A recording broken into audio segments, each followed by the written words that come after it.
Good morning, everybody, and thank you for joining us. We want to share the latest updates on Tropical Depression Debby as the storm continues to impact North Carolina. Our priority is to protect lives as we manage the impact of the storm. Tornadoes, strong wind gusts, and flooding caused power outages and damage across North Carolina. Power restoration crews continue to work diligently to restore electricity. Outages totaled almost 500,000 during the day yesterday. They're down to close to 20,000 now, so about 20,000 power outages now. Make no mistake, this stubborn storm and its effects are not over. Though North Carolina has not seen the sustained damaging high winds that come with a hurricane, this storm brought us slow-moving, relentless rainfall across several tornadoes across our state. One has been confirmed by the National Weather Service, but we believe more tornadoes will be confirmed today. We hope there won't be any more, but it takes a little while for the National Weather Service to confirm them. And we must continue to be prepared. Multiple river gauges are at major flood stage, and additional flooding could occur this weekend or early next week. You can see that information at fiman.nc.gov. That's F-I-M-A-N, fiman.nc.gov. And over the next several days, likely afternoon showers will increase the threat of additional flash flooding, especially across eastern North Carolina. Yesterday, I went down east and met with first responders at two stops in Kinston and looked at damage caused by suspected tornadoes that hit Lucama in Wilson County. I am so grateful for the efforts of our first responders, as well as the resilient spirit of the people who have been impacted by severe weather. Teams will be there to help as you recover. The State Emergency Response Team will also continue its work. We've activated more than 374 soldiers and airmen from the North Carolina National Guard and deployed swiftwater rescue teams that have been engaged in getting people to safety. Our Department of Transportation has been working to clear roads and to warn people about flooded areas and downed trees. We're grateful for their work and the efforts of all of our first responders. Because the water from this storm will continue to impact some communities for several days, we ask people to keep listening to local officials, evacuate if you're advised to do so, and don't drive through flood waters. If you're told to evacuate, get out of the danger zone. Several shelters are open for those who need them, and you can visit your county government website or visit readync.gov for more information. Today, I'm joined by Emergency Management Director Will Ray, Transportation Secretary Joey Hopkins, Attorney General Josh Stein, the Adjutant General of the North Carolina National Guard, Major General Todd Hunt, the Commander of the North Carolina State Highway Patrol, Colonel Freddie Johnson, Emergency Management Assistant Director for Planning, Katie Webster, and FEMA Federal Coordinating Officer, Rod McAllister. We also have FEMA Region 4 Administrator, Robert Saman, who is also with us on the ground here in Raleigh. Our American Sign Language interpreter is David Payne, and behind the scenes, our Spanish language interpreters are Jackie Mativier and Erica Kugler. At this time, I will ask Director Ray for his update.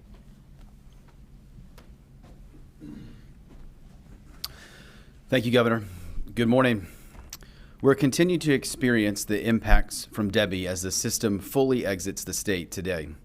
From tornado damage to flash flooding, communities across our state have been and continue to be engaged in response efforts. We have reports of tornado touchdowns or related damage in Wilson, Franklin, Greene, Sampson, and Pender counties. The National Weather Service has confirmed that an EF2 tornado touchdown in Greene County, community of Snow Hill, at 2:08 a.m. on Thursday morning. The National Weather Service in Raleigh will be conducting damage assessments on the other reported tornadoes today. As of this morning, there are just under 20,000 power outages statewide. Utility partners remain engaged here at the State EOC and are continuing restoration operations statewide. In many areas, trees have fallen due to saturated soil and have taken down power lines. Please treat all downed power lines as energized and do not approach them. We have 27 local states of emergency and 1 jurisdiction with a voluntary evacuation order remaining in place. 9 shelters remain open with approximately 56 occupants as of overnight. Inland riverine flooding remains the primary threat to North Carolina as a result of Debby. Due to the extensive rainfall on already saturated ground, we are monitoring levels on a number of our river basins, where as of this morning, 5 flood gauges are at moderate or high flooding, including the Lumber River at Lumberton, the Tar River at Lewisburg, the Neuse River at Clayton, the Haw River, and the Lower PD River. An additional 7 flood gauges are forecast to moderate or major flood stage through the weekend and into the beginning of the week, including the Cape Fear River, the Neuse, the Black, the Northeast Cape Fear, and portions of the Lumber and Tar Rivers, as well as the Haw River. There were several dam breaches yesterday, and we are monitoring 7 additional dams across the state with our partners in the Department of Environmental Quality. Our deployed swiftwater rescue teams remain on station across the state to support local operations as needed, and since Wednesday have had over 170 interactions. This could be structures searched or individuals evacuated or rescued. The men and women of the North Carolina National Guard and the State Highway Patrol also remain deployed across the state to support local jurisdictions, and as the skies begin to clear, aviation assets from both agencies are being brought up as a part of the North Carolina Helo Aquatic Rescue Program to assist with search and rescue as well as commodity shipments to impacted communities. We are also bringing in 2 heavy lift helicopters via Interstate Mutual Aid to be on station in North Carolina to support large-scale movement if needed. A state medical support shelter for those that have had to evacuate but need skilled medical care has been established by the North Carolina Office of EMS, our healthcare coalitions, and our partners in the state medical response system. The site in the Sandhills area became operational yesterday afternoon. As the rivers crest in the coming days and cleanup begins in areas that have experienced damage, please avoid travel if possible. If you must travel, please visit drivenc.gov to check roadway status. This website is updated regularly by our partners in the North Carolina Department of Transportation. Yesterday, FEMA approved 8 additional counties to be added to the pre-landfall declaration that we received earlier in the week: Allegheny, Cabarrus, Iredell, Mecklenburg, Rowan, Stanley, Union, and Wilkes. This is in addition to the previously approved 66 counties. And as a reminder, this is to support initial emergency protective measures related to mass care, including evacuation and sheltering and direct federal assistance. As we look to transition from active response into recovery over the next week, we will work with our local jurisdictions on damage assessments to assist in determining eligibility for additional state or federal programs. For those that are in flood-prone areas, please make sure you are informed, that you have a plan of action to quickly evacuate if necessary, and that you're receiving information from reliable sources, such as local emergency management offices and the National Weather Service. Enable emergency alerts on your mobile device to make sure you receive those life-saving notifications. As a reminder, the North Carolina Flood Inundation Mapping and Alert Network, or FIMAN, provides access to the state's nearly 600 river flood gauges. As the governor said, visit fiman.nc.gov and sign up for alerts for the gauges closest to your home. Remember to utilize 911 only for emergencies. We would ask you to remain alert, informed, and check on your neighbors and those in your community who may need assistance. Together, taking care of our families, neighbors, and our communities, we are stronger and make for more resilient communities.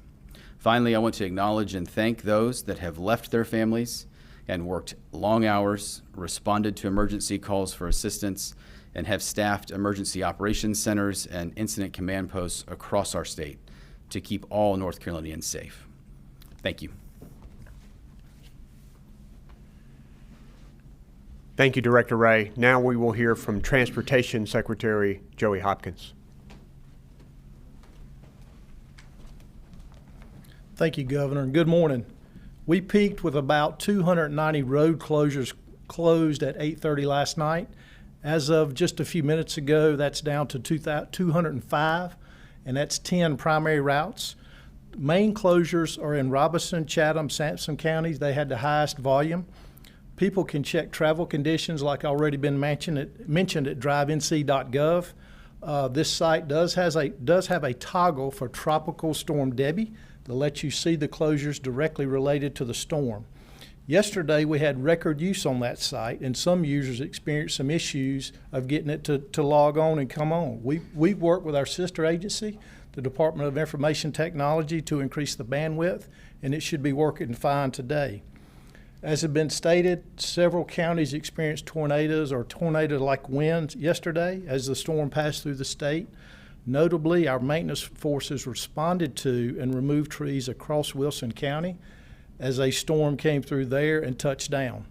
Our staff was busy setting barricades at the hundreds of closures across the state, and I do want to stress to anyone that encounters a barricade or a road closed sign or high water sign to remember to turn around, don't drown.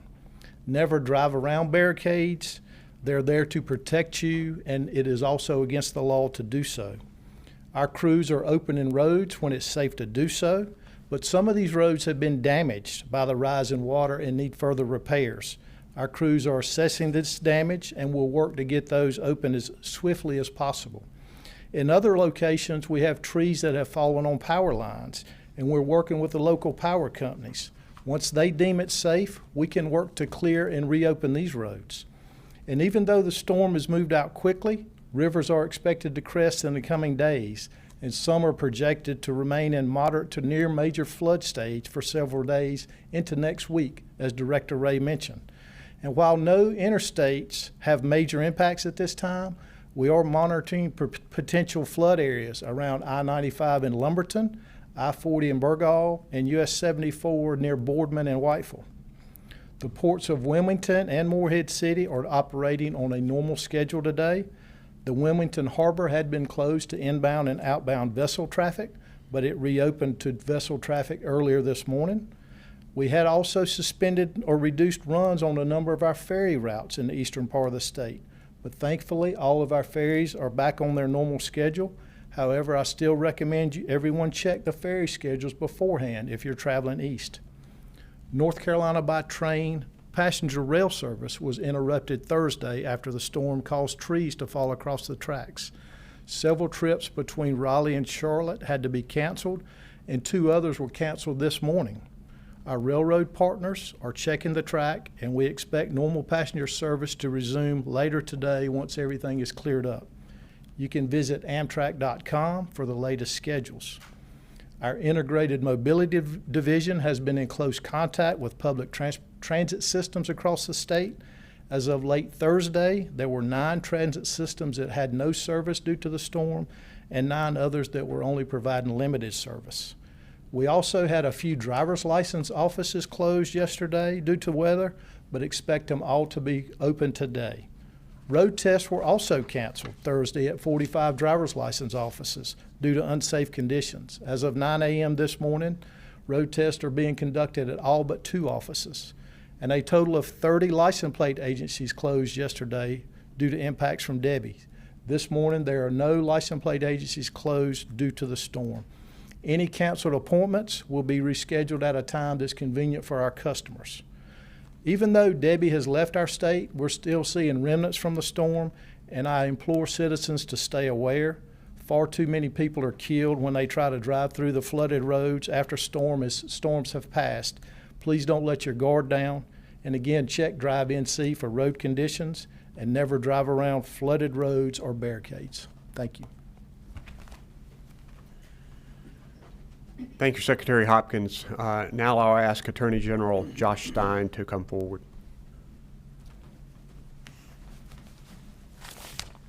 Thank you, Governor Cooper. First, I want to offer prayers to everyone impacted by the storm here in North Carolina and across the Southeast, especially the family and friends of those who lost their lives. Second, I want to thank all of our first responders for working nonstop to keep people safe, to rescue folks who are in distress. There is no job more important than saving the lives of North Carolinians, and they have done incredible work for our people. I also want to thank our utility workers and the DOT employees and everyone else focused on getting things back to normal as quickly and safely as possible. There are many homes and businesses faced with the same challenges as our infrastructure. And even as the threat of Debby begins to recede, we must remain vigilant about other risks. Scammers who try to take advantage of hardworking North Carolinians who are repairing and trying to get their lives back in order after the storm. Here are some tips for folks who have been impacted by the storm. Beware of anyone showing up at your house offering to do some kind of service or repair. Unfortunately, we have a lot of experience with out-of-state companies coming and chasing storms and ripping off our people. Talk to your neighbors. Research companies before you sign a contract with them to do work on your home. Make sure that contractor is licensed. Get more than one written estimate about the deal to make sure you're getting the best one. And finally, when you choose your company, make sure you have a written contract that includes a clear description of the scope of work and the payment schedule. Do not pay too much up front or pay for all the work until it is done. Finally, if it sounds too good to be true, it usually is. I also want to remind folks to be on the lookout for price gouging. We've had a handful of complaints, 13 so far.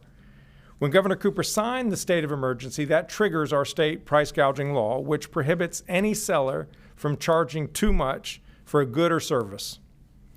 In these tough times, the vast majority of North Carolina businesses do the right thing by the people of North Carolina. They try to serve their neighbors who are in need, but there are almost always a few bad actors who try to exploit the moment and do not play by the rules.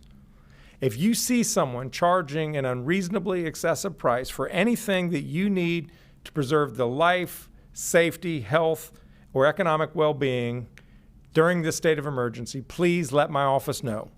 You can file a complaint at 877-5-NO-SCAM or ncdoj.gov/price gouging.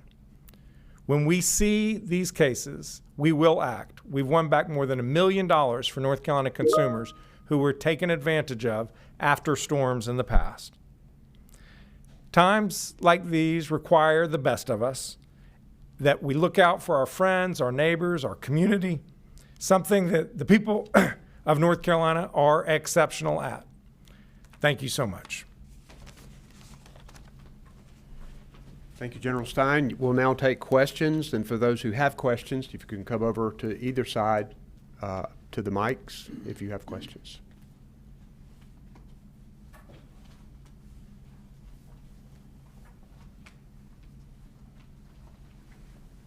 Adam? Yeah, Adam Wagner from the News and Observer. This is for either the governor or Director Ray. On the dam breaches, could you provide any more detail about where those are and maybe also where the water is high right now, kind of where the state's looking for potential risk? Director Ray. Thank you. So thanks for that question, Adam. I think first and foremost, I think we want to make sure folks are aware of some of the information that we shared about the flood river gauges that we are also monitoring, both us along with our partners in DOT and the State Highway Patrol. Currently, we have dams across Guilford, Moore, Harnett, Cumberland, Robeson, Rowan, Wake, and Mecklenburg. Again, these are not ones that are urgently or imminently that we have imminent concerns about. These are ones that we are simply, along with DEQ and our local jurisdictions, keeping an eye on where the water levels are and what potential inundation could look like. And there were some that already did breach, is that correct? Correct. Where are those? There were some, I believe, in Harnett, and we would have to get you, I don't want to misspeak, so I will get you the other, I think, 2 locations we had. But there were some across the state that have breached, and local jurisdictions, DOT, partners at DEQ are actively engaged in supporting those.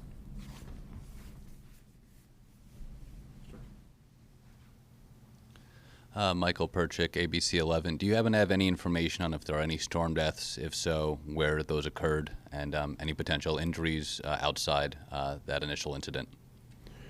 We have one confirmed storm death in Wilson County.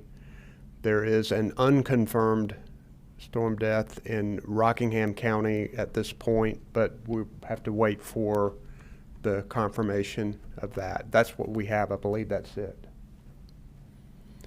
and we are thinking about them and their families. I was there in Wilson County yesterday, and a number of people who knew the gentleman who lost his life, and it's a tough time for people, for sure.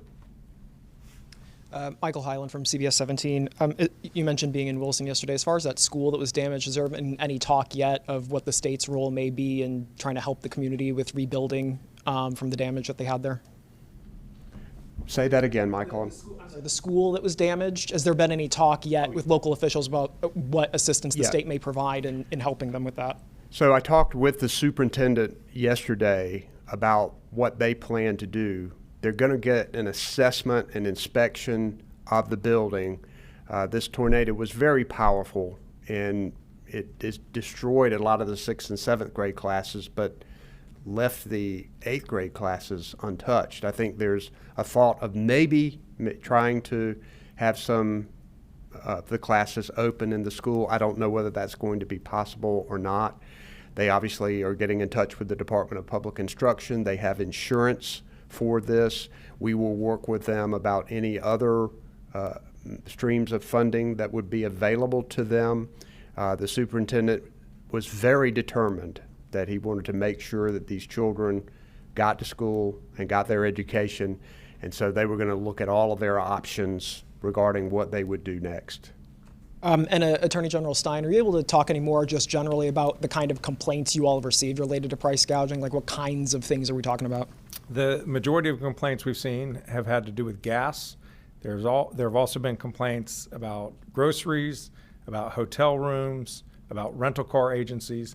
Basically, any good or service that we need to stay well can potentially be an instance of price gouging. I also want to underscore that just because the complaints have come in does not mean that there have been 13 instances of price gouging. We invite people to file complaints with us because it's difficult for folks to appreciate whether or not price gouging occurred. That's why we conduct investigations, and then if we conclude that there has been price gouging, we will act aggressively.